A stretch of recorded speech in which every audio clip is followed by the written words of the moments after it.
मंदिर में जाना है, भगवान का दर्शन करना, भगवान की भक्ति करना सरल है।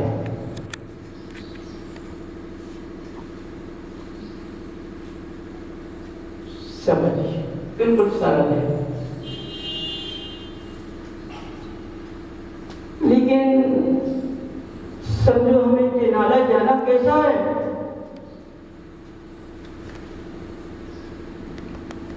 पवित्रता के साथ,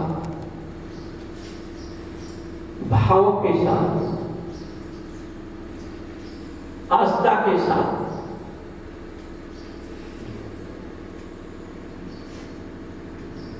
क्रिया के साथ।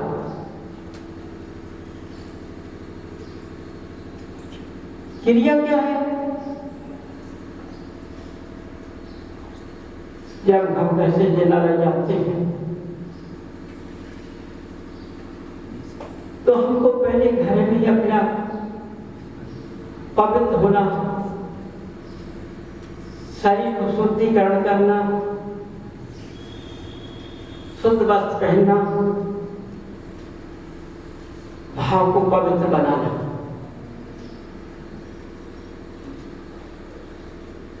जब तुम शरीर की शुद्धि करोगे, कपड़े शुद्ध पहनोगे, मन के भाव अच्छे बनाओगे, जिनालय की। अब देखो, पुद्गल के साथ मन लग गया है, मन पुद्गल एक साथ हो गया। अब बीच में किसी को आना नहीं चाहिए, मत में किसी को आना नहीं चाहिए। लेकिन तुम्हारा मन मत में बुला देता है।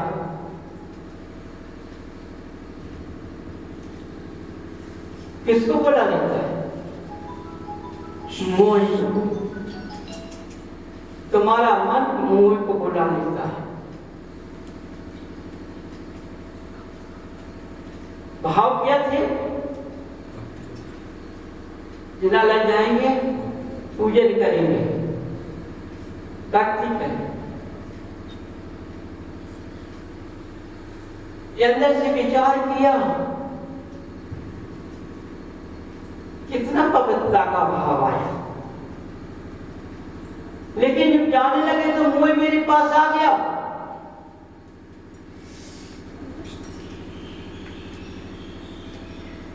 अरे मंदिर से शीघ्र आना है, क्योंकि एक व्यक्ति से बात हो चुकी है, वो पैसा लेकर आएगा, उसका हिसाब करना है। या कहीं हमें जाना है, खबर अभी हाल आ चुकी है। या मैंने कल भोजन नहीं किया था, एक आसन किया था, अरे भूख लगाई, आके पहले भोजन कर ले। देखो ये मोह में कितने मन बदल चुके हैं। अभी जिनालय जाना है, जिनालय गए नहीं है घर से, लेकिन भावों को मन ने बदल दिया है। तुमने जो भावना पहले अच्छी रखती है कि हम जिनालय जाएंगे, हम पूजन करेंगे, भक्ति करेंगे, उन पर आस्था रखेंगे, कुछ भी हो जाए। लेकिन तुम्हारे मन ने के अंदर मोह ने सबका बिगाड़ कर दिया, सबका बिगाड़ कर दिया। समझो, मैंने ना पूजन की, ना मैंने भक्ति की, जबकि हमें जिनालय से, जब मंदिर अपने घर से जिनालय आना है, तो मेरे पैर से कोई जीव दब ना जाए, माने मेरे पैर से कोई हिंसा ना होने चाहिए। हमें ऐसा देखकर चलना है, क्योंकि जो जूते चप्पल पहनकर जिनाला जाते हैं वो नीचे नहीं देखते हैं, न वो गंदगी देखते हैं, न वो कंकड़ देखते हैं, न वो पत्थर देखते हैं। वो मनुष्य जूता चप्पल को पहन के घर से मंदिर चलता है, जो सबने शुद्धता की अपने शरीर की, अपने वस्त्रों की, जो शुद्धियां की हैं, मन के भाव की शुद्धियां की हैं, उस चप्पल और जूते ने तुमको अशुद्ध कर दिया। एक तो उस चप्पल ने इतनी धूल फेंकी तुम्हारे ऊपर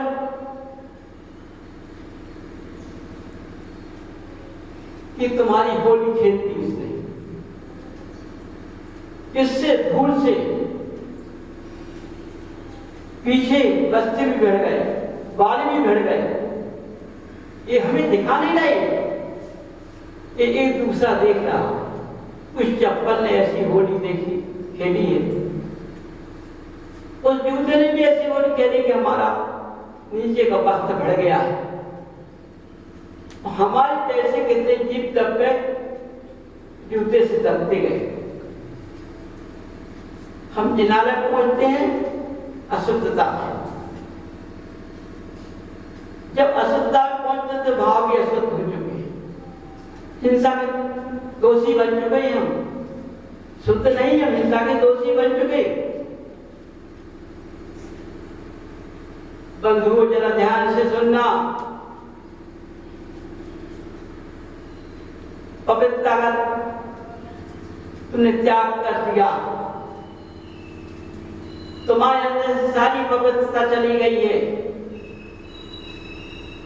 तुम्हारे भाव सारे खराब हो चुके हैं।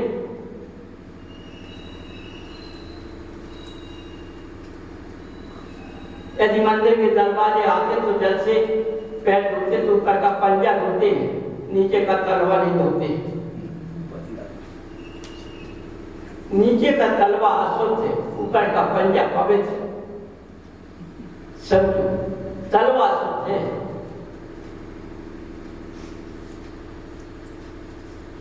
पैर का पंजे का नीचे का तलवा नीचे जमीन में रख के आया है तो गंदगी में भी पड़ता आया, उसको नहीं धोते, ऊपर के पंजे को धोते। जब मंदिर में प्रवेश करते तो मंदिर गंदा हो जाता है। समझो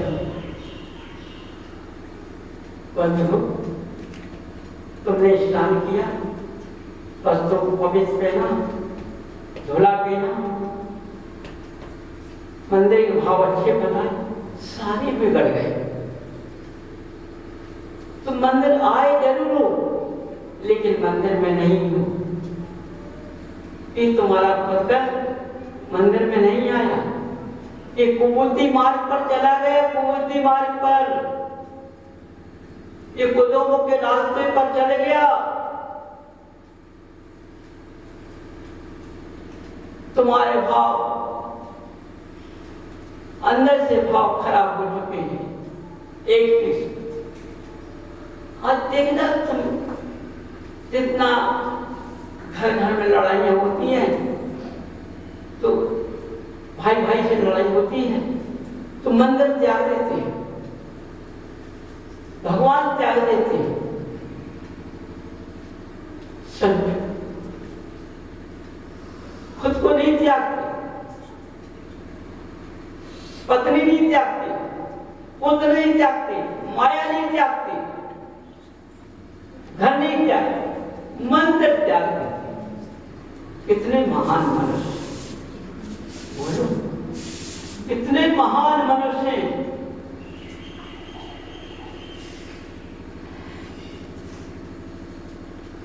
एक आज इस भरत खेत के अंदर चारों तरफ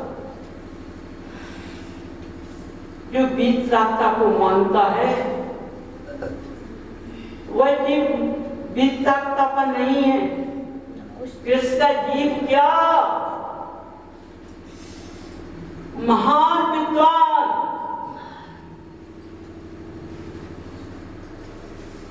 वो भी इनको नहीं पहचान पाया बेचारा। समझो,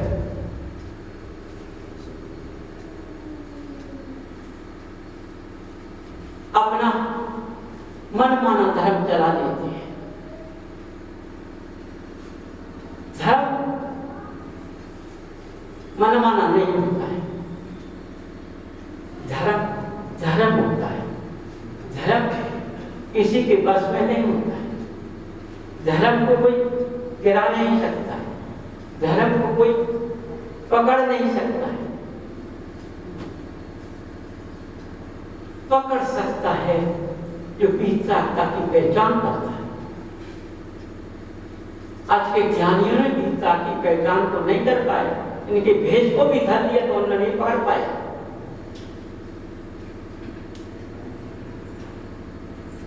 किसका जीवन क्या पकड़े?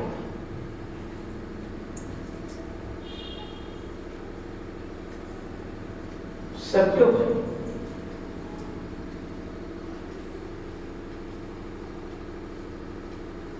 यदि आज इस भारत भूमि पर वीरता की पहचान होती, इन पर आस्था होती, तो आज में जो तुम्हारी आपत्ति तुम्हारे सामने प्रकट हो रही है वो सामने नहीं आ पाती। समझो,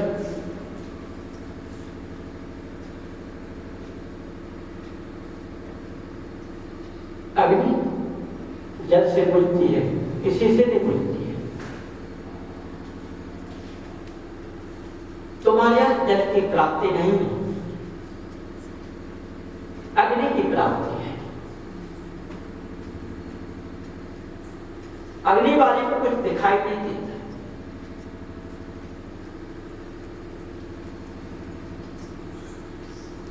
बंधु समझो, ये मंदिर जाने में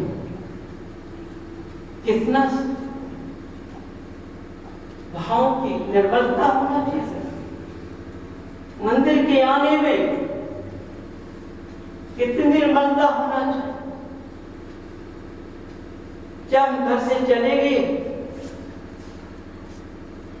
तो भगवान जिस जन्म मंदिर में हम चल रहे हैं, जिस मंदिर को हम पैर जमा रहे हैं, उस दिशा को हम चल रहे हैं, जब उस जिनालय का भगवान का प्रतिबिंब तुम्हारी आंखों में छा जाए, जैसे तुम फोटो उतारकर देखते हो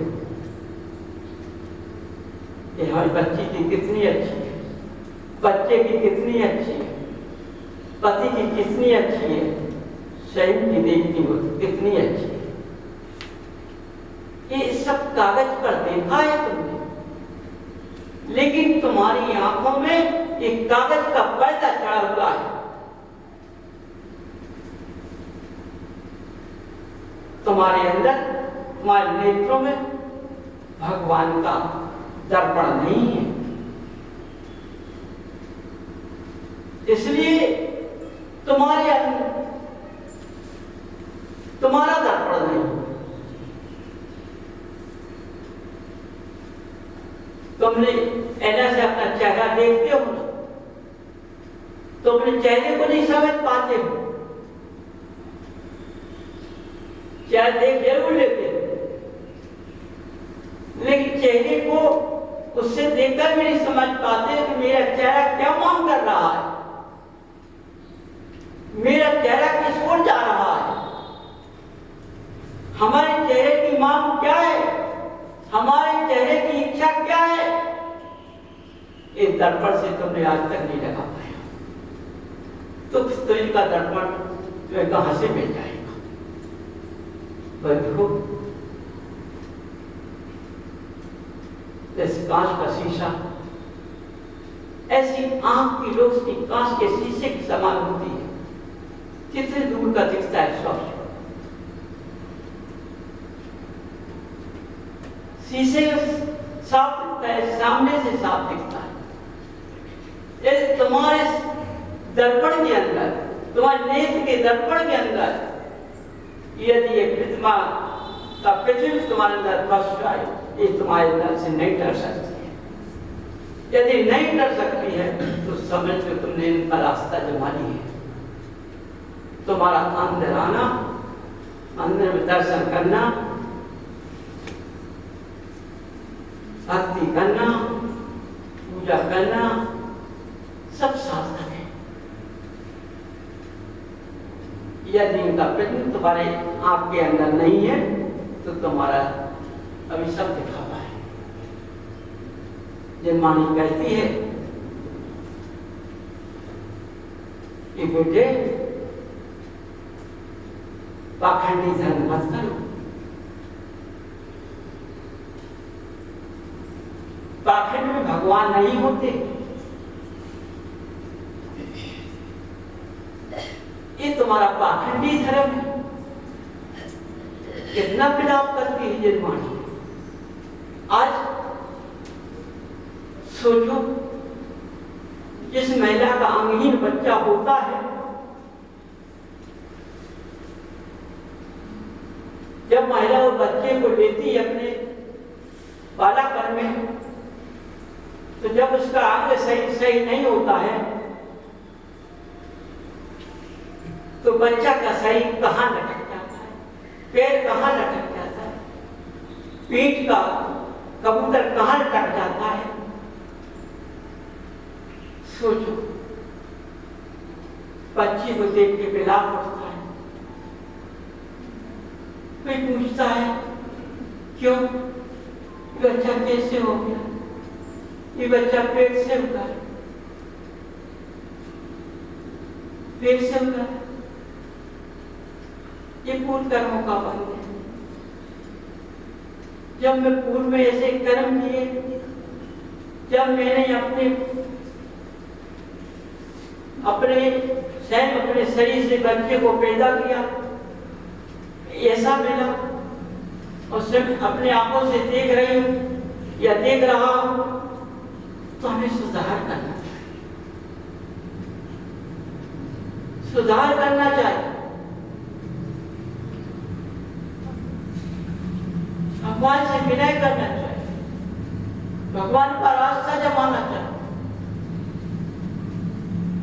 ऐसे कुल में तुम पैदा हुए हो, इस कुल का कहना क्या है, ये कुल मिलना मुश्किल पड़ जाता है जिसमें तुम पैदा हुए। समझो, ये कुल मुश्किल से मिलता है। और आज इस भारत क्षेत्र का व्यक्ति जो स्कूल में पैदा होता है वो लजा रहा है, स्कूल को लजा रहा है, जिसको जरा भी शर्म नहीं आ रही। कितनी बीमारियां निकल रही हैं। अरे इस स्कूल में तो बीमारी का नाम नहीं होता।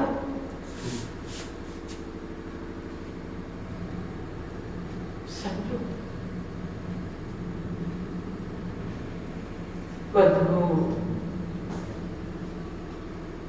इस शिक्षा है मैं लेना चाहिए, तो मैं अंदर ग्रहण करना चाहिए।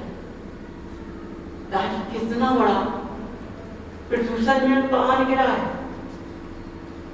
मेरा कैसा मौका आ गया है, आज मेरा कैसा समय आ गया है कि आज हमारे जिनालय के ताले लगे हुए, हमें दर्शन नहीं मिल रहे। पहले मनुष्य दर्शन प्रतिज्ञा लेता था, जब तक उसको दर्शन नहीं मिलता था, जब तक पानी गिलास नहीं लेता था, जब कुछ भी हो जाए।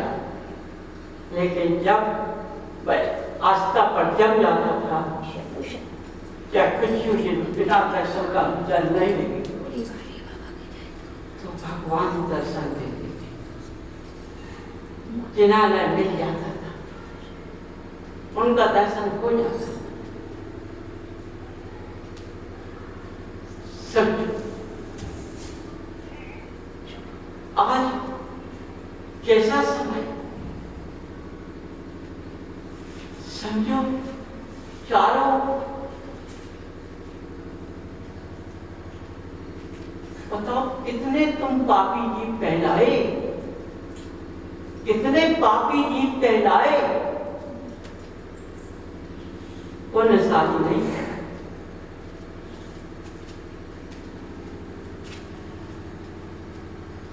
क्योंकि आज सारे भारत क्षेत्र के अंदर जैन कुल में पैदा होने वाले जीवों ने सारे धर्म को बदल दिया है, संयम का मार्ग खत्म कर दिया है, असंयम का मार्ग पालन कर दिया है। जिन जनालों में जाओ भट्टी के अंदर महिलाओं से जनाला धरी हुई है, उस घर पर बैठी हुई।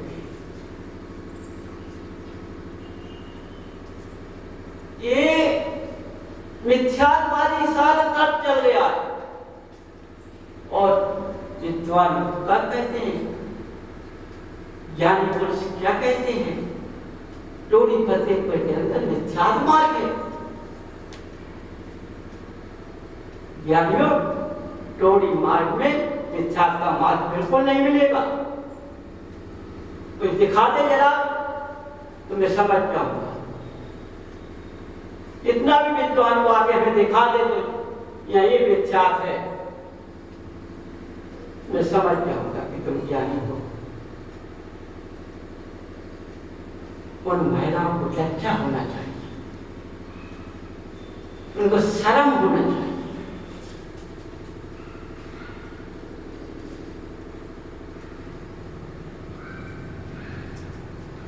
समझो,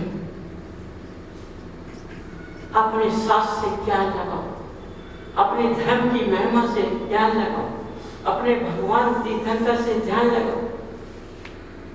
सुनो, जिनका आज पंचगण करते हो, पंचगण करते हो तो सबसे पहले आहार कौन देता है? उनका नाम, उनका रूप लेकर मनुष्य बोलियां लगा देते हैं और बन जाते हैं। सबसे पहले वही हार देते हैं। क्या नाम बता सकते हैं?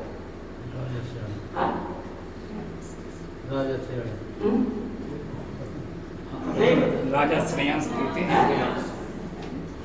राजा श्रेयांस, हाँ, राजा श्रेयांस ने भगवान को हार दिया है। समझो, ये पूर्व की पत्नी थी, इन्होंने स्त्री पर्याय को छेद करके देखो उनको भगवान बनाया और इनने भगवान माना पहले, तब इनने भगवान को हार दे पाया। आज कोई स्त्री अपने पति को भगवान नहीं बनाती, और जिससे विद्वान है ये रास्ता दिखाते नहीं स्त्रियों को, ये रास्ता से अलग कर दिया है। धर्म अपना,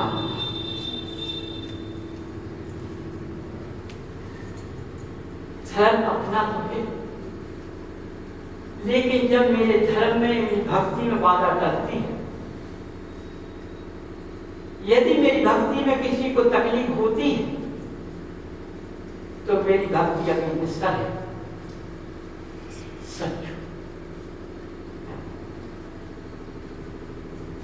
समझो, जब इस सृष्टि रचित जुगल जुड़ा क्यों तैयार था पहले से,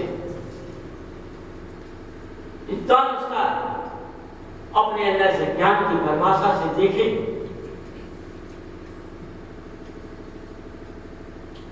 एक जुगला जुगलिया से यह सब पूरा संसार तैयार है। तो एक जोड़ी होती है, उसके कितने पुत्र पैदा होते हैं, वो जब प्रथा होती तो कितने घर बन जाते हैं। समझो, और जोड़ी नहीं होती तैयार तो पुत्र तैयार नहीं होते। बंधु, तो आज क्या चला गया है कि तो अपना अपना था। कोई बता दे महिलाओं ने इतनी पूजन, इतनी भक्ति,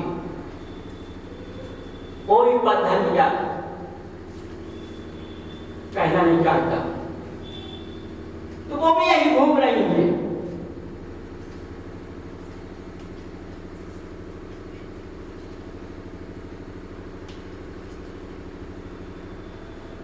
क्या है? यदि आज थोड़ी सी हर दिन अलग भक्तियां होती तो मंदिर का ताला लगाने वाला कोई पैदा नहीं होता, न लगता।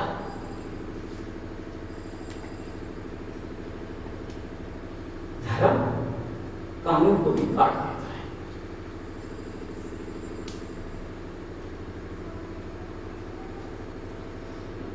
धर्म इतनी आसक्त,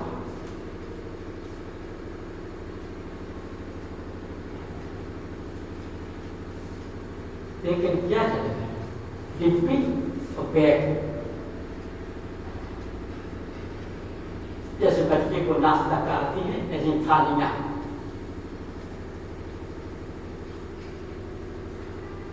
जोड़ी से नहीं। बताओ किस महिला के पति से बन रही है? किसी की नहीं बस, सब पहले ही दूध बोलती हमें बनती है।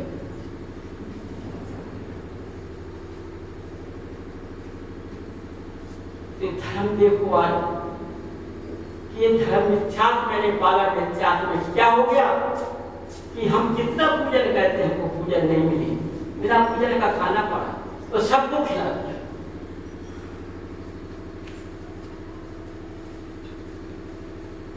जिनने तुमको पूजन दी है, वो जिनने तुम्हें पूजन दी है और तुमने जिनसे दी है, तुम भी दोषी, वो भी दोषी। उन्हें शिक्षा देनी, जोड़ी से पूजन कर।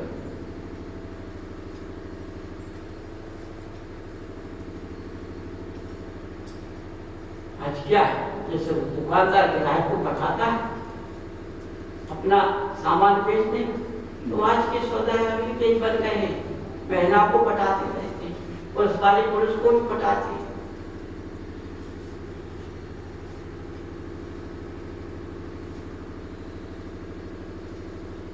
ऐसे बंधु ध्यान से सुनो, अपक्ष का त्याग, जोड़ी का पूजन, चंद्र का उड़ना, मर्यादा का चलना, शील का दोष न लगने पाए। उस परिवार को, उसके घर को शांति है। जब भी दोनों पति पत्नी जुगल जुगलिया बन जाएंगे तो उनका परिवार अच्छा होगा, अच्छा होगा। समझो जैसे आकाश में क्या चमकते हैं? तारा, ऐसी पुत्र चमकेंगे।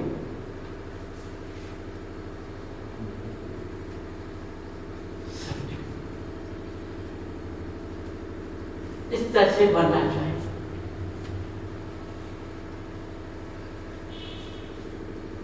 आज महिलाओं ने हर क्षेत्र के अंदर अपने पति को गुलाम बना दिया है।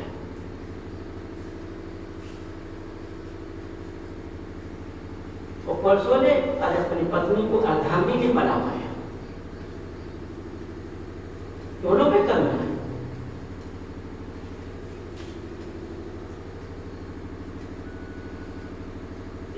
इसाई धर्म समझो क्या है?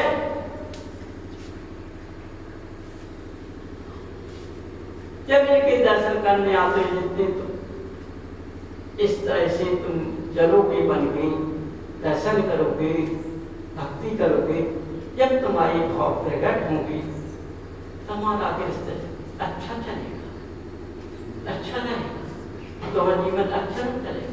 जो तुमने जन्म लिया है, जो समाधि में पूछा वो कान खोल के सुनता जाए।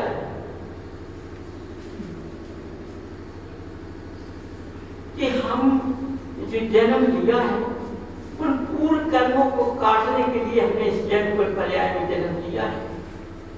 हम पूर्ण पर्याय देह में जब हमने ये कर्म किए तो हमारी समाधि मरण का पता नहीं कैसे होना है? रास्ते में होना है, पीड़ा से होना है, तड़प तड़प के जाना है,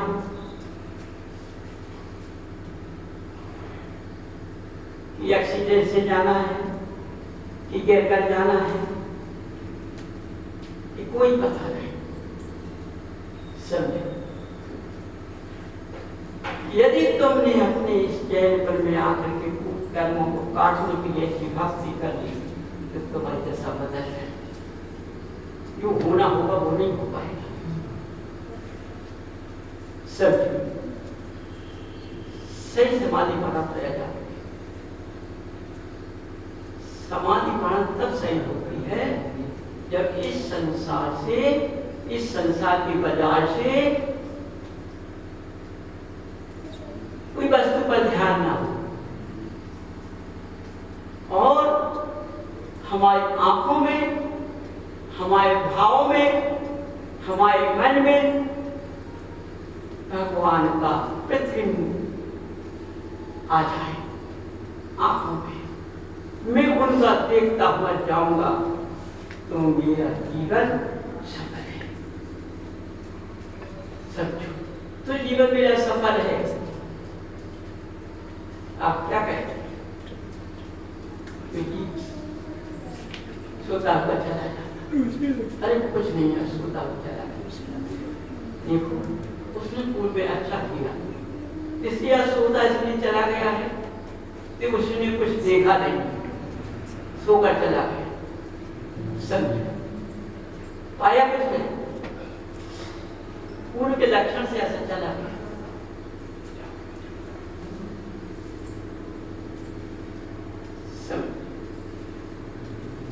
आज नया समाज निर्माण चलने लगा है।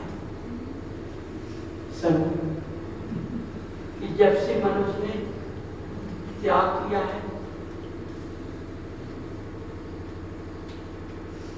सब कुछ त्याग दिया है। सब लोग घर में त्यागा है या त्याग दिया है। जब मेरी आयु क्षीण होती है, जब दुनिया से जंग होती है, तो सामान्य वर्ण का रूप बदल देते हैं मनुष्य। समाधि वर्ण का रूप बदल देते हैं। अब बताओ, उन्हें घर त्यागा नहीं, घर त्याग दो। अब उन्हें खुद होश नहीं है, त्याग, हर वस्तु त्याग, सब त्याग, पानी त्याग, पानी त्याग। यदि किसी की आशा लग गई तो वह जीव तड़प तड़प कर जाएगा, वो जीव तड़प तड़प जाएगा। तुम क्या कहोगे? पानी नहीं लेना, तड़पने दो, पानी नहीं लेना, तड़पने दो। बताओ, फिर पानी के तड़प तड़प के चला गया, खुश हो रहे, खुश हो रहे, विद्वानी भी खुश हो रहे। कितना अच्छा मरण हुआ, पाखंडिये बैठ गए। कितना अच्छा मरण हुआ। देखो, जाति में सब त्याग, माने चलते में त्याग नहीं पाओ, मन की इच्छा नहीं, जब त्याग नहीं पाओ, जब मरने का समय आएगा, उनको अपने शरीर का तो होश नहीं है, सब त्याग करा। समझो, ऐसे ऐसे धर्मात्मा पुरुष लग जाते हैं। बहुत अच्छा मरण, क्या कहना है, कितने तारीफ के पुल बांध देते हैं सब लोग। जब ये मर कर के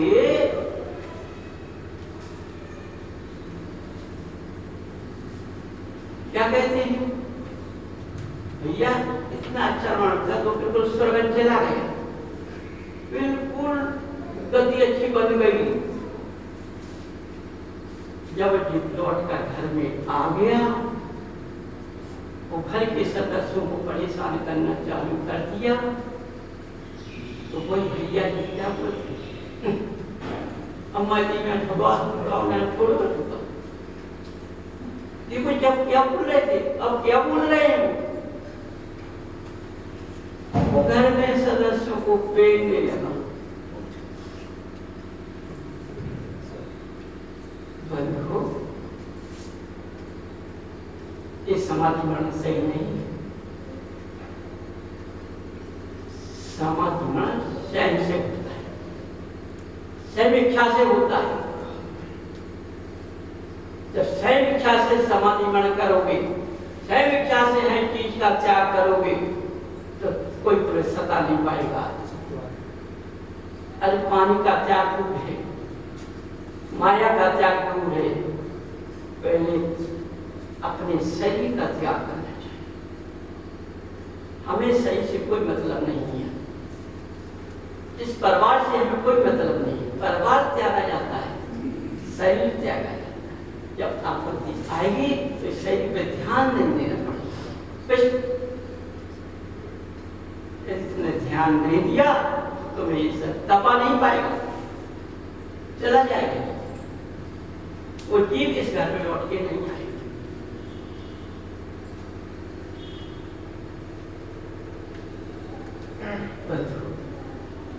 बिल्कुल नहीं आएगा। इसलिए तुम लोग चारों तरफ क्या देख रहे हो, समझो ना बात। अरे अपनी आस्था सबको पहले, सबसे पहले सबको अपने जिनालय में जो भगवान बैठे उसे लगाना चाहिए।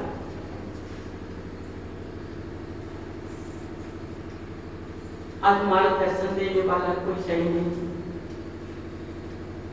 मार्गदर्शन देने वाला तो पैसा खींचने वाला है, पैसा खींचता सबसे पहले, पैसे में धर्म बताता है। पैसे में कभी धर्म होता ही नहीं। धर्म सबसे पहले भावना में होता है, और भावनाओं से त्याग होता है। तब त्याग करेंगे तब हम धर्म का रास्ता पकड़ पाएंगे, वरना नहीं पकड़ पाएंगे। समझो, जब मैं परिवार से मोह छोड़ूंगा, तो शरीर से मोह छोड़ूंगा, संसार से मोह छोड़ूंगा, जब मैं संयमधारी कर पाऊंगा, मैं अब ये संयम में हूं,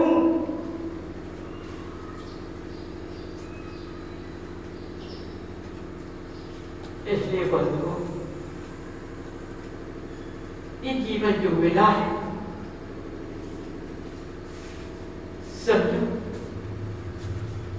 ये तुम्हारे जन्म मरण चक्कर मिटाने के लिए मिला है, भोगने के लिए नहीं मिला है। लेकिन तुमने जन्म मरण का चक्कर तो त्याग दिया, मोह के चक्कर के जाल में फंसकर खुदों के रास्ते पर मिथ्या का मार्ग पकड़ लिया।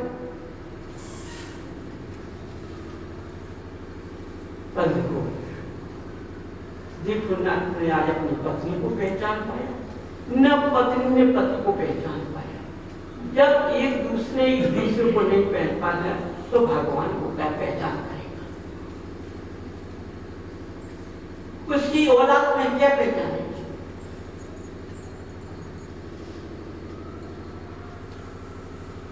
बंधुओं, वो ध्यान से सुनना बात। समझो, ये महावीर की वाणी है जो निकल चुकी है, बात तुमको सुनने को नहीं मिल रही, क्योंकि बातों की वाणी भगवान तुम्हारे चौथे काल में, तो पंचम काल लगने ही वाला था, थोड़ा फंसा था और मुक्त चल गए किनारा छोड़कर। तो उन्होंने एक ज्ञान लगाया कि यह पंचम काल आने वाला है, क्योंकि मनुष्य पति पत्नी का जोड़ा भूल जाए तो धर्म चला जाएगा। बस इतना रास्ता है। तो ये उन्हीं की वाणी में उन्हीं का काल चल रहा है। देखो जो महावीर ने संसार को देखा कि संसार में कितनी आपत्तियां आ रही हैं, समझो कितनी आपत्तियां आ रही हैं, तो उन्होंने स्वयं त्याग किया। इस संसार की आपत्तियों को दूर करने के लिए त्याग कर दिया। सबसे पहले अपने मां पिता का त्याग किया, लाज का त्याग किया, स्वयं का त्याग किया, निकल गए। मां पिता ने कितने भी आंसू बढ़ाए, पीछे मुड़कर नहीं देखा। बंधु समझो, मां पिता का बहुत मोह होता है। मां तड़पती है, पिता तड़पते हैं। जो पुत्र अच्छा होता है उसको मां पिता तड़पते हैं। लेकिन अपने मां पिता का त्याग करने में जब तक सूर्य चांद रहे, जब तक मां पिता का नाम कोई हटा नहीं पाए। तो उन्होंने अपने मां पिता को नीचे नहीं गया कहते पूत सपूत कपूर, है ना। जो बच्चा अपने मां पिता की पहचान करता है, अपने मां पिता को भगवान समझता है, अपने मां पिता को जरा भी तकलीफ नहीं दे सकता है, उनके दुख को अपार दुख समझ लेता है, समझो उस मां पिता का उस बच्चे के लिए कौन सा आशीर्वाद मिलता है? वो आशीर्वाद मिलता है कि हमेशा जियो।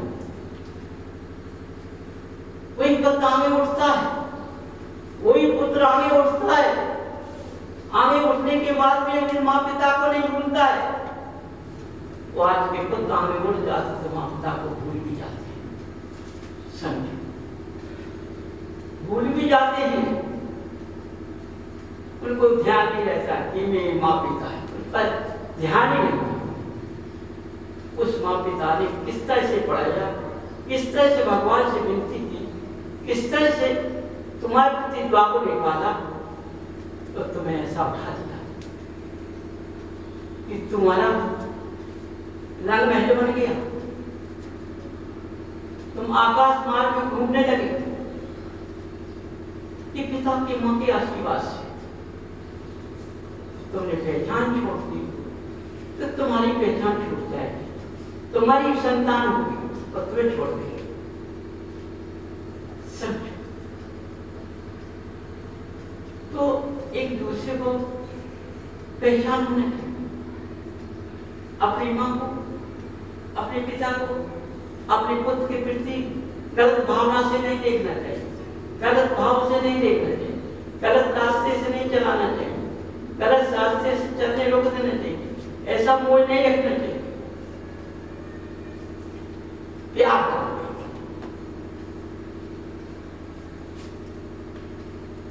यदि बच्चे का प्यार है तो बच्चा गिरेगा नहीं, उठेगा। बच्चा मंदिर नहीं जाता है, मुंह कहता है छोटा है मत जाने, मुंह कहता है छोटा है मत जाने दो, प्यार कहता है नहीं मंदिर जाने दो। ये छोटे से ही रास्ते पर लगेगा, छोटे से भगवान का आशीर्वाद इसको मिलेगा। तुम्हारे भाव बच्चे के प्रति मंदिर जाने के लिए अच्छे होना चाहिए। जाओ भगवान से दर्शन करके आओ, विनय करके आओ, विनती करके आओ। जब छोटा बच्चा जब ममता के भाव से जिनालय जाएगा, चाहे वो रोता जाए, चाहे वो हंसता जाए, जब दर्शन करेगा भगवान को देखना, तो रोने वाले बच्चा अपने आप पता जाए, उसका रोना बंद हो जाए। अरे हम गलत थे, मंदिर नहीं आ रहे थे, हमारी माँ पिता ने हमको डांट दिया, अच्छा डांट दिया, मंदिर तो आ गए, उसके भाव में परिवर्तन आ जाए। ऐसे बच्चे देखो वो क्या कह रहा था, समझो बंधु, वो क्या कह रहा, छोटा है बच्चा, बड़ा हो जाए, जब बड़ा हो जाता है तुम्हारी बात नहीं मानता है। जब छोटे से रास्ता लग जाता है तो बड़े तक मंदिर जाने लगते हैं। सब बच्चों को शिक्षा चाहिए, अपने घर में अवक्ष नहीं आता है, अवक्ष नहीं खाना। आज महिलाएं क्या करती, बच्चे अवक्ष खाते हैं, रास्ते भोजन करते हैं। महिलाएं कोई टोकता कहती है तुम्हारा बच्चा तो रास्ते खाता है, अवश्य अब छोटा है, दीदी छोटा है, उस दीदी सब बाप तो वैसा खाता है। सब कुछ जो उनसे किया रहा तो उनसे उत्तर क्या दे रहे, छोटा है, छोड़ जाएगा, छुड़ा लेंगे उसको, लेकिन उनको बाप तो अभी तक खाता, वे अभी तक शर्म नहीं आई। उस महिला से बच्चे का उत्तर देने के अपने पति का उत्तर दिया। अब उस महिला ने अपने पति को भगवान समझा, पति समझा, कि उसने ऐसा उत्तर दे दिया। बंधु महिलाओं समझे तुमने पति को पति नहीं समझा, गुलाम समझा, इसलिए ऐसा बात निकला है। बड़ा सोच कर बोलना चाहिए, चाहे पुरुष हो चाहे स्त्री हो, दो स्त्री की आंख होती है, दो पुरुष की आंख, और दोनों साफ होना चाहिए, गंदी नहीं होना चाहिए। चलो ऐसे बंद हो, जब तुम्हारे ऐसे भाव की नम्रता रहेगी, भाव रहेंगे, तो तुम अच्छे मार्ग की ओर जाओगे। जब भी तुम वितरागता को महक सकते हो, उनकी पहचान कर सकते हो, उनकी आस्था जमा सकते हो। समझो आज तुम्हारे विद्वान क्या कहते हैं, समझे जैसे तुम्हें कुछ शरीर में हो जाता है ना, कष्ट हो गया, पेट का दर्द हो गया, कमर का दर्द हो गया, सीने का दर्द हो गया, जब तुम जाओ डॉक्टर को दिखा लो। यदि उसमें कोई कहता है कि हम भगवान से विनती कर लें, कितना पागल है, सीने का दर्द उठ रहा है, भगवान से विनती कर रहा है, दिखा नहीं पा रहा, तो इस सीने का दर्द क्या भगवान ठीक है, डॉक्टर के पास जाना। समझो वो विद्वान असली पागल है।